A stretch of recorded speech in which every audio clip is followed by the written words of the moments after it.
Welcome back to the Gen 20 podcast. I'm Nicole. And I'm Marina.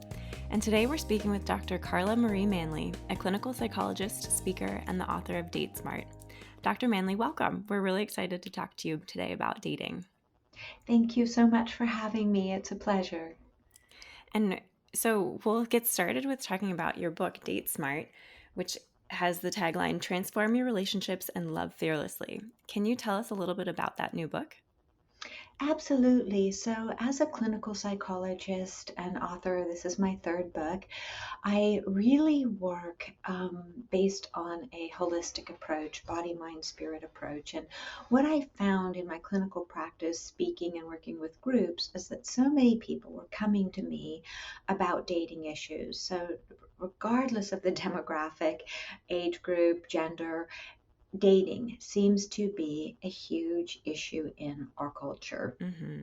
And pre-pandemic, it was an issue, and with the pandemic, an issue. And now, as we're moving out of the pandemic, it continues to be an issue. And in some ways, it's more amplified because of people coming from, hibernation back into the world and thinking, oh my goodness, is this what I have to do in order to find a partner?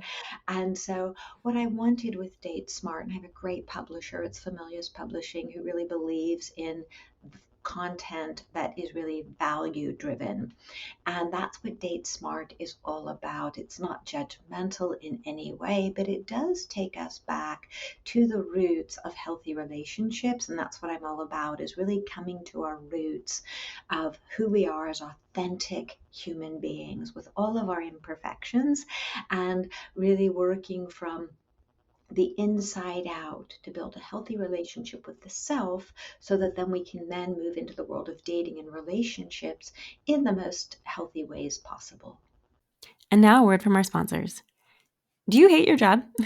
Do you feel like everyone around you has their career together and you're stuck in another soul-sucking job for what feels like 100th time? Are you asking yourself why it's so hard to find work that makes you happy? I want to tell you about my friend Serena and her program, Get Me Out of This Job. She's a career coach, and her program, Get Me Out of This Job, helps you find confidence and clarity in the next steps of your career. Serena helps you build a career around your life instead of you feeling like you have to build your life around your career. And I did her program, and it was life-changing. Before I worked with her, I worked 9-to-5 jobs and just was so miserable. I couldn't figure out why I was so unhappy. I went from job to job. And then after I worked with her, I became an entrepreneur, a writer, an author, a podcaster, and just gave me so much clarity, life-changing. So the best part is mention Gen20 and you get 10% off your coaching package. Head to getmeoutofthisjob.co to learn more, or follow her on Instagram at getmeoutofthisjob. I love that. I have been reading your book, Date Smart, for the last few days, and that's something I definitely noticed was the lack of judgment in the words. And I'm single. I'm super single, and so I have all this anticipatory anxiety about dating again, especially after the pandemic. And dating in my 20s was already hard. And then now that I'm 30 and we've gone through this pandemic and all of these hibernations, like you're talking about, I feel like so clueless because it seems like there's unwritten, unspoken rules that everyone else knew that I never figured out. And there are games that people play that I'm just like, I'm not here for. So can you talk a little bit about how to foster that better communication and have healthy boundaries as you start dating? Absolutely. And, knowing that you're single is really helpful, because when we look at what it means today to be single, and this is a piece that I dive into from the beginning in Date Smart, that we are given the messages often in society that if we are single, there's something wrong with us, that we should be partnered, that we are only half as good or unworthy or unwanted if we don't have a partner. And I really look at this piece first in Date Smart, which is, if you're single and you don't want to be dating, that's okay. It is so important to know when in your life, whether it's certain periods after, a long-term relationship, or you just want to do self-discovery and self-exploration without having the energy um, energy consumption that's required for a relationship, right? So there are times where we want to be single or need to be single just so we Mhm. can recalibrate and find balance. And so then, as you were talking about, when we go into the dating world, if we are ready, if we decide this is the right time, and you talked about games. And I get questions around game playing and manipulation all the time. And I believe that there is no place in any relationship for game playing. Mm. And that when we date, we are putting ourselves out there. And it's easy to get hurt if you're a trusting and honest and straightforward individual by people who are using the dating realm as a way to feel better about themselves and manipulate others and use their power, so to speak, to plow through people as if they are, disposable entities. And I don't believe that any of us are disposable. And I think that it Mm-mm. again comes back to looking at the foundation. So for you or anyone who's venturing out into the dating world and you have this anticipatory anxiety, which is really common, is to move through the anxiety with wisdom. And Mm. that's one of the things that Date Smart is really good at. All of the books that I write, I create in a work, as you're finding in Date Smart, there's actually work to be done. So, Mhm. and that's one of the things where so many self-help books don't give you work. So you read the book and you go, oh, that was a great read. And then you're back to your life as it was before reading the book. And one of the things about Date Smart is it really asks you to do some self awareness work. And when we increase our self awareness, we tend to decrease our anxiety because one of the first pieces of Date Smart is what do you have to offer in a Yes. relationship? And we don't often look at that. But I think that's such a brilliant way to start for all of us because if we say, well, work is my focus, or my family of origin is my focus, or I have kids and they're my focus. So, what do you have to offer? Maybe somebody, all they have to offer is, sex once a week, or a play date once a week, or whatever it is, and not judging that as right or wrong, but be straight about it. Be Mm-hmm. straight about what it is. And then you know what you have to offer. And then you say, well, what do I want? And so those two work together that if both people in the dating world are being straight about this is what I have to offer, whether it's a lifetime with someone in an exclusive relationship Mhm. or a one night stand, you're being honest about that. And there are also times where we don't know what we want. We think we want a committed relationship, but we're really looking just for the right person.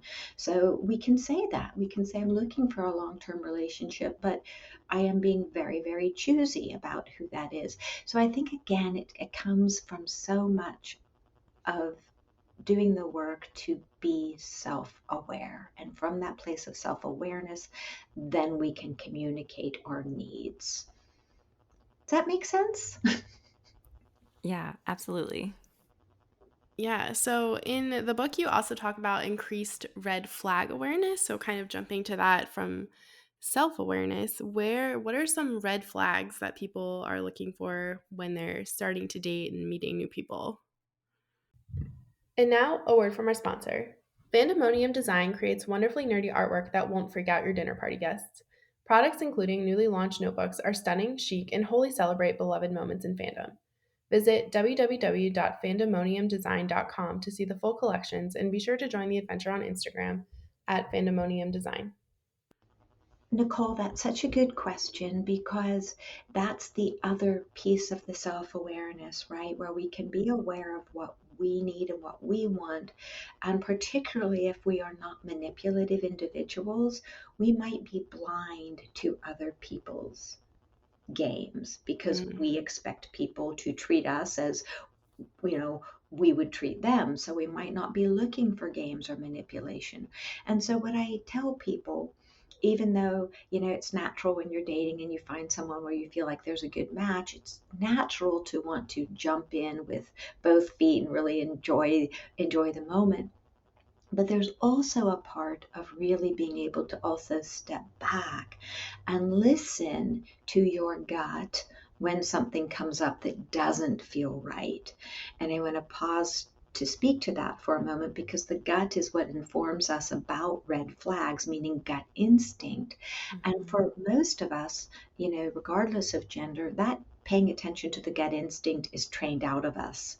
We are taught, oh, you're too sensitive, you're too emotional, think with your brain, not with your heart, not with your gut. Well, I actually teach not exactly the opposite because of course we want to use our brain, but we also want to pay attention to what the body's telling us. The stomach, the stomach might sink if somebody's chronically late, and the brain will Mhm. make excuses. But the stomach, the gut's saying, this doesn't feel good. I am being disrespected. And so that's the way we can learn to pay attention to our red flags, is noticing somebody's behavior. And if it doesn't sit well with us, then speaking to the person about that behavior and watching how they react. And so, again, using that as an example, if somebody is chronically late and you say, I feel disrespected when you show up routinely 30, 45 minutes late. I feel very disrespected. If the person says, I'm very sorry, my intention is to be on time, I will do better. Work keeps me, late every night, but I just need to leave on time. So that would turn that red flag into maybe a cautionary, a yellow flag, and then you watch, does the person actually show more respectful behavior in the future?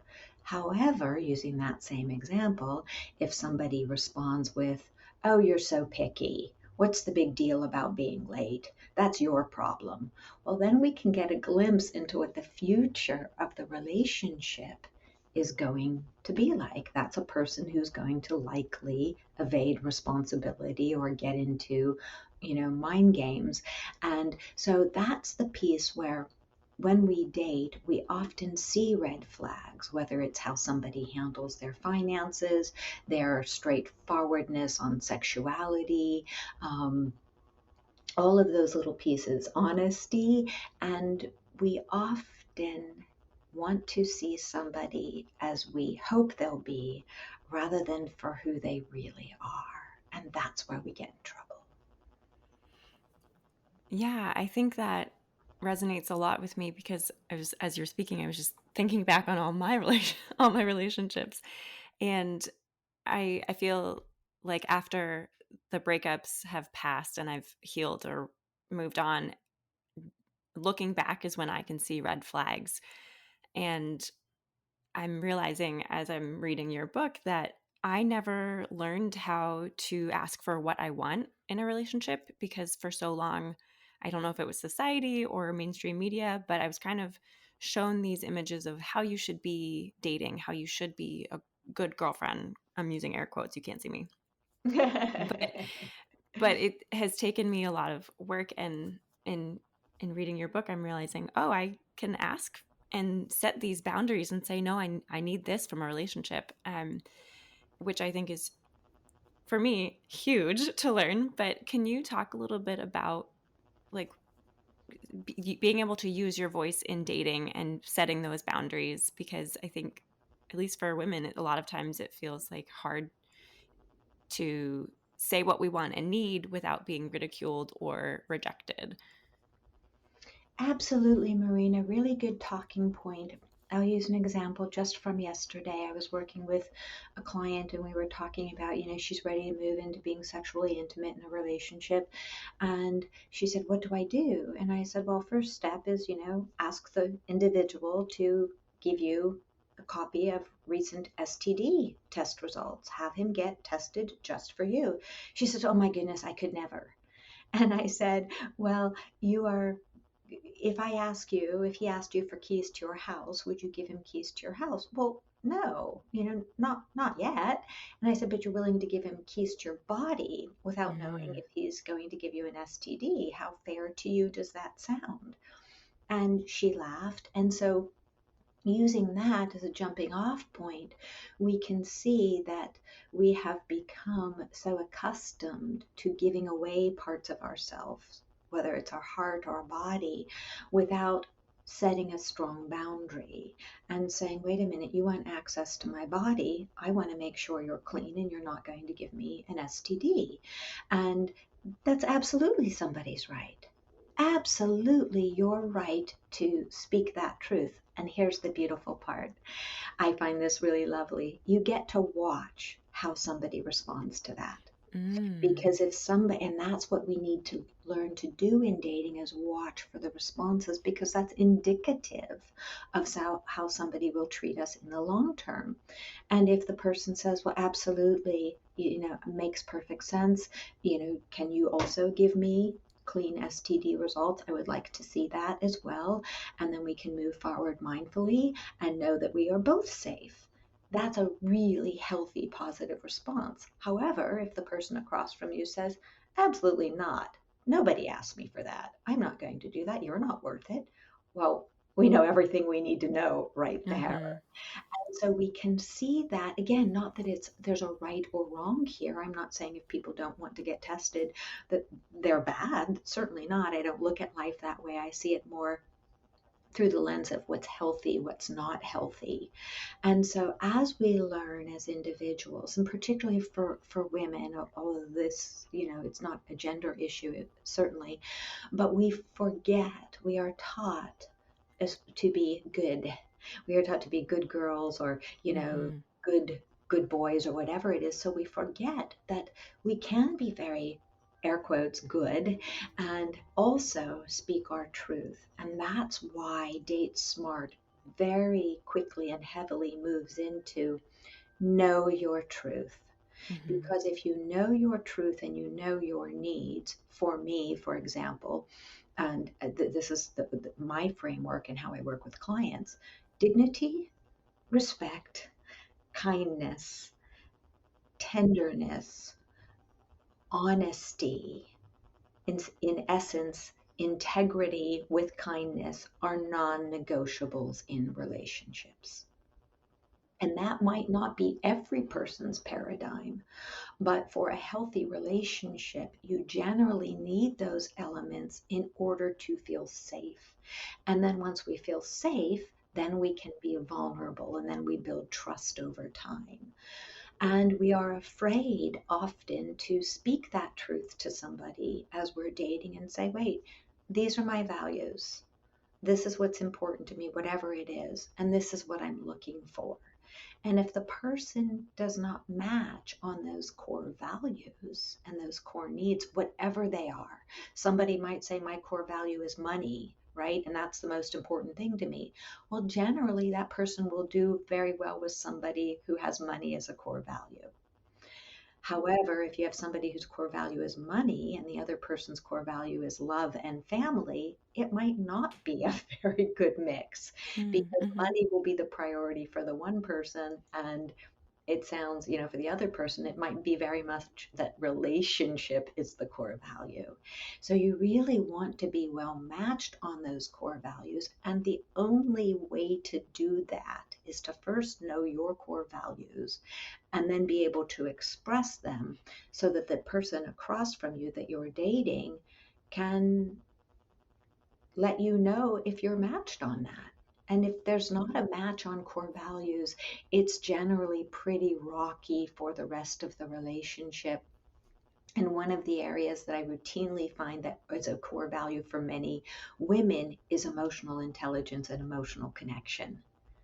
Mm-hmm. So when they're with uh, a man or a partner who is not emotionally intelligent and willing to connect emotionally, they're constantly chasing that person and frustrated and angry, and then the relationship collapses. And it can go the other way. There can be a man who's really interested in emotional connection and a woman who's not, or, two partners of whatever gender. But the point is, we really want to take the time to, especially for long-term relationships, to know that we are moving in a direction where we're matched on core values. And it's even the same, quite frankly, for a hookup. If somebody wants to hook up and the other person's looking for a long-term relationship, there's going to be hurt if Mm-hmm. there are mixed messages. But if they both say, hey, we just want, to have a hookup for the night, and they're both honest about that, well, then there's much less likelihood that either person's going to be hurt. Mm. Yeah, I think that makes complete sense. And I think that I'd also like to maybe dig into a little more real world example of like what this looks like. So, where we're talking about emotional intelligence, if that's one of your core values, how are you recognizing that in a potential partner? Like, what does that physically look like? A great question, Nicole. And emotional intelligence, Date Smart has a fun quiz in it to help people understand where they are at in the realm of emotional intelligence. And one of the core pieces of emotional intelligence, of course, is being able to know your emotional state, Hmm. and that no emotion is bad or good.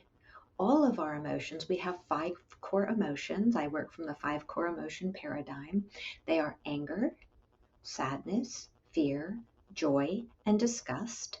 They all have a primitive reason for being in the body and in the psyche. They are informative for us. And on an atavistic level, they really helped survival of the species because they gave us information about the state we were in and what our needs were. For example, if somebody was angry, it was because likely somebody was taking their food or harming their child or something. If they were disgusted, it came from a place of, oh, I ate something that wasn't good for me, so I need to get this out of my system. Joy was, of course, helpful because it allowed us to continue to progenerate, because if we didn't look at a baby and go, oh my God, this is wonderful, I love this little creature, we wouldn't continue to have babies, right? And so the Yeah. species would have died Mhm. out, right? And so we look that all of the emotions have an important message to give us. So what about feelings? The the emotions give the gut information, they give the brain information, and then the emotion goes through the brain, latches onto historical information, and then spits out any number of feelings. There are thousands of feelings.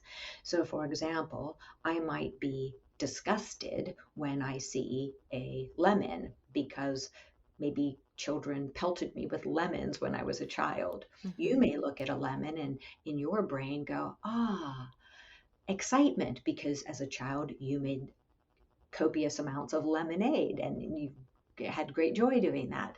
And so you might feel happy and fulfilled and excited when you see a lemon. And that's how our emotions work.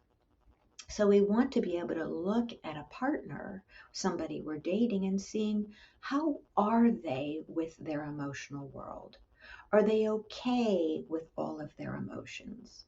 Can they, if they're angry and they're mad at me, how do they handle that anger when they're feeling as though I forgot our date or I was late or whatever it is? Do they throw a temper tantrum? Do they shut down? Do they throw something at me? How do they manage? Because anger, again, is a really good emotion. It's a signal, but it's how we handle the emotion. The other thing, there are people who are joy junkies who want to stay in a chronic state of joy. So they might use all sorts of substances in order to stay away from the other emotions. And really, each emotion, sadness, all of them are information. So we want to be with someone, ideally, who is able to acknowledge all of their emotional states and not simply answer, I'm fine, I'm okay, because Mhm. then eventually if you have children or whatever, or you're working with them on something, they're going to be fine or they're going to be okay, or maybe they'll have outbursts of anger. So that's one really important element that you can notice about someone who has emotional intelligence. How do they regulate themselves? Again, no emotion is bad, but it's how we can use our emotions that can be very destructive. So that's one piece. The other piece, and this is a big piece about emotional intelligence, is the communication. Is the person stuck in blame? Are they stuck in shame? Are they hypercritical? Mm. When you do something, do they, jump and target you?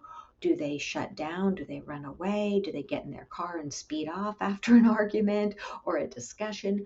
And there are some people who want to argue, who are just looking for the next high, and that's in air quotes, the next high of the fight or make-up sex. And that is, a dynamic. Or are they a person who's manipulative and likes telling lies and watching you get surprised or hurt? Are you working with a gaslighter?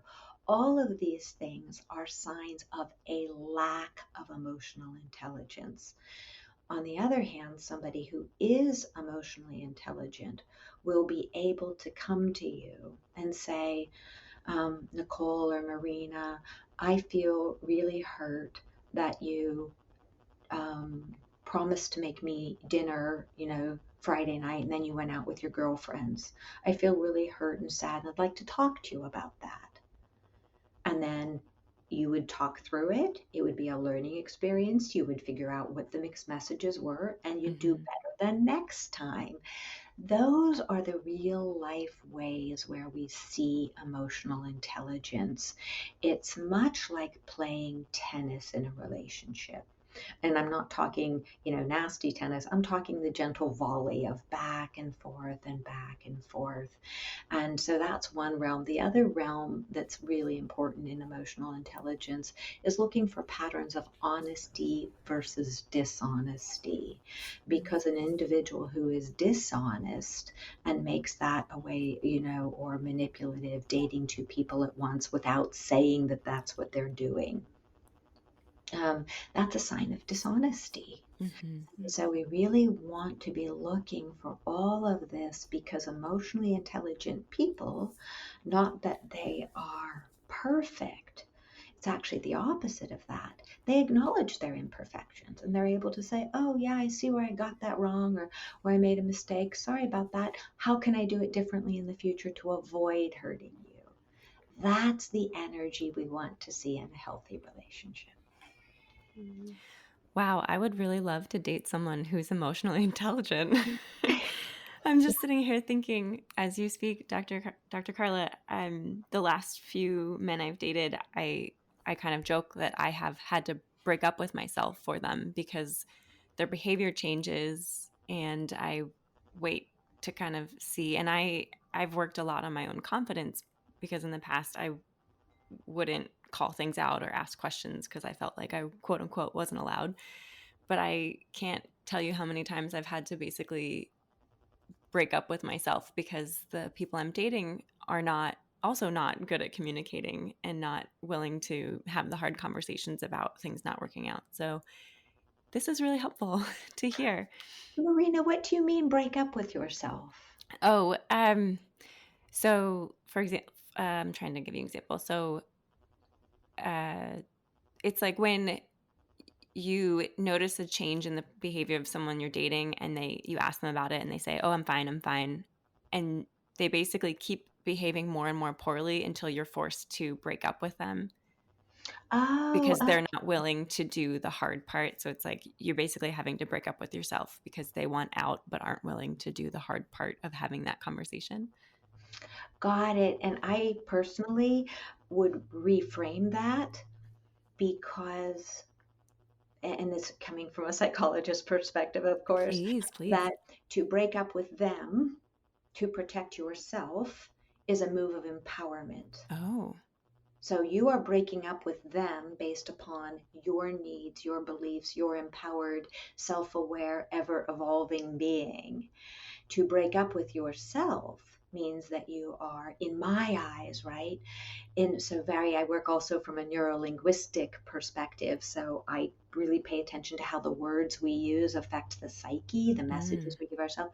So if I were saying that I broke up with myself, I would feel as if I've ruptured a part of my own relationship with me, my relationship with me, rather than what you're describing. I would see that as actually bonding my relationship with me. Every time I take a stance that supports me, I am making my relationship with me stronger. I'm seeing myself holding hands with me, Mm. hugging me. Does that make sense? Oh, absolutely. I love that. And Nicole and I are both writers, so we are very passionate about the power of words. And I think, Mm. yeah, that's a great explanation of reframing for sure. Yes, because I think what you're describing, when we break up with someone because there are red flags and they're not making moves to connect, right? To be connective, that one of the best things we can do to stay true to who we are, to really embrace our true selves is to say, you're a wonderful human being and I can see you're on a journey, but your journey is vastly different from mine. And Mm. so maybe we'll meet up again in the future and we'll see how you've evolved, if at all. And we might not say it quite that frankly, but really that's the message. And so I really see that as an important concept for us all to to embrace, that we are evolving if we choose to, and that's the kind of partner that we want to seek. And I really stress that in my work, that none of us are perfect, but what is the key deal breaker to Hmm. me? Whether or not somebody wants to be on a journey of self development. Because if you have two people and they're both interested in working on self development, magic can happen, absolute magic, because we can often learn best in relationship. And even when it gets pretty tricky and there's a challenge and a struggle, those are some of our greatest learning opportunities if we stay with it in a very respectful way. But when we're dating someone or in relationship with someone who does not want to do the work, it can not only be extremely exhausting for the person who wants to do the work, but it can also really send them backwards if they stay with the relationship too long, if that makes sense. Hmm. I think so often when relationships end, they often, especially if you're still working on yourself, they often end kind of explosively, and you can take it personally, thinking there's something wrong with you or it can feel really bad. But if we take some of the anger out of it and see it a little bit more, not linearly but objectively, that this is a journey and I'm learning, I think that's really helpful to be able to view dating that way. It's a little bit less intimidating to get started.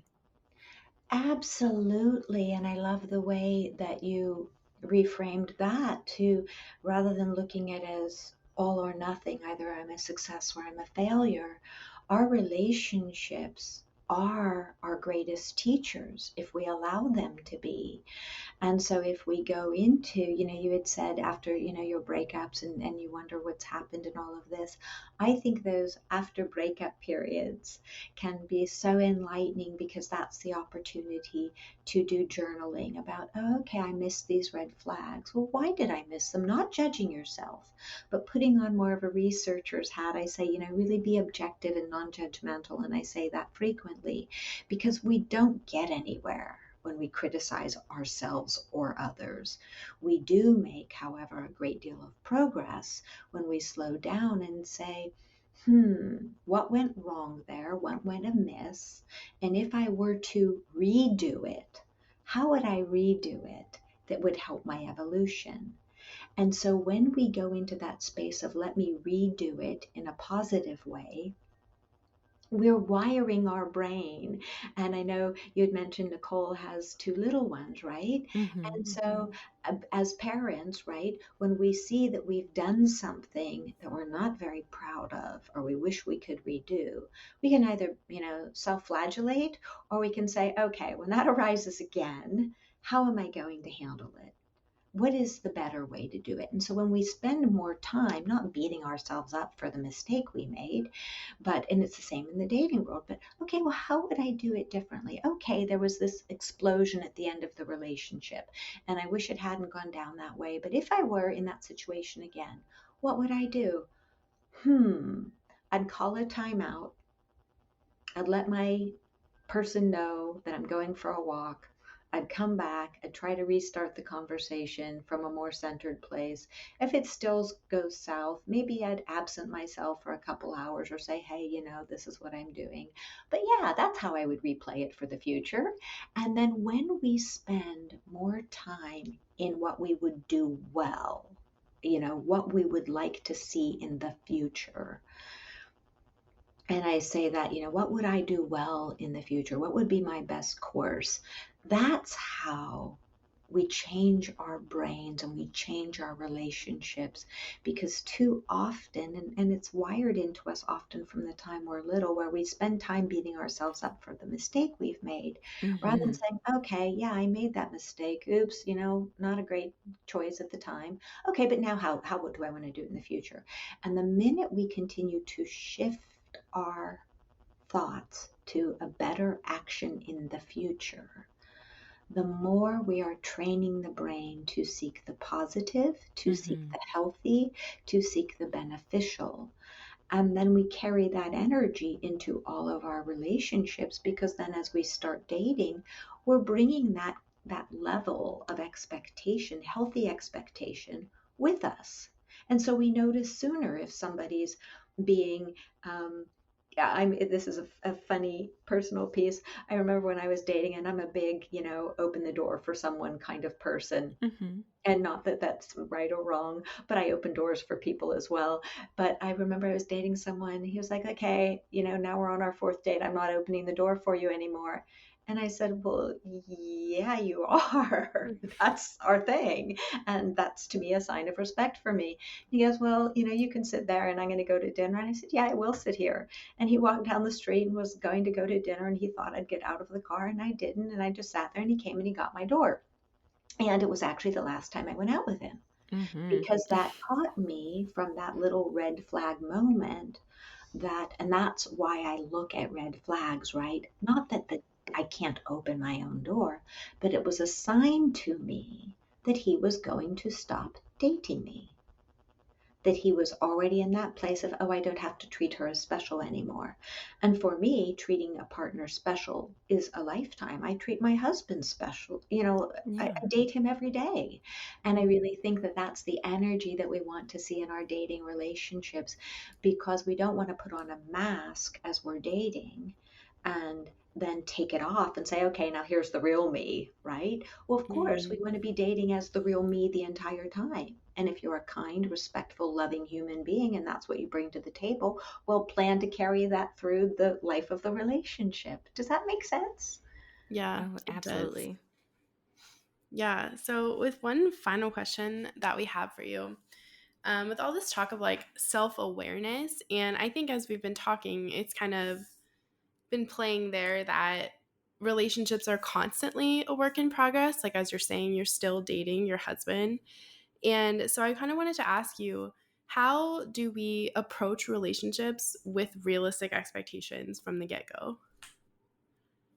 Oh my goodness, Nicole, it's one of my favorite questions. Hmm, so glad. I think when we write our expectations down, that gives us a start, because we have things moving around in our brains, roiling around, and we don't really know what they feel like or look like often. Yet when we put it down on paper, we can become more objective, again, putting on that researcher's hat. So, for example, if you write down your expectations for a partner, and then you're dating and you know what you're expecting, if you're expecting that person to carry all the weight of the relationship, handle all the trip planning, handle all the dinner dates, do the laundry, do the cooking, then you go, wow, these are unrealistic expectations. Even I can see that when I take a Mm, step back. Or do I expect this person to have the perfect body, to look perfect all the time, to be perfect, in bed or, have the exact same libido I have? And when we look at our expectations and put them in writing and ask a partner to do that, we can often see that our expectations are too low, which happens, or too high. And I think that really takes that level of self awareness, because for me, expectations, it's important to have expectations. It really is, but healthy ones. And I think that that's a part of relationship that is so important, is being able to communicate your expectations and know that they are realistic. And this is an important piece of this. This expectation is one of the most difficult for all relationships. I should not have to change for my partner. Mm-hmm. And that expectation kills many relationships. Here's why. I want to change every day. My clients are changing every day. We all change every day. And here's the important piece. Given that we change every day, don't we want to be in control of how we change? And don't we want to be changing because it's intentional rather than life doing it to us? And of course, when you take two people from unique backgrounds and histories to make one life out of that, a relationship, an ongoing relationship, of course you have to change.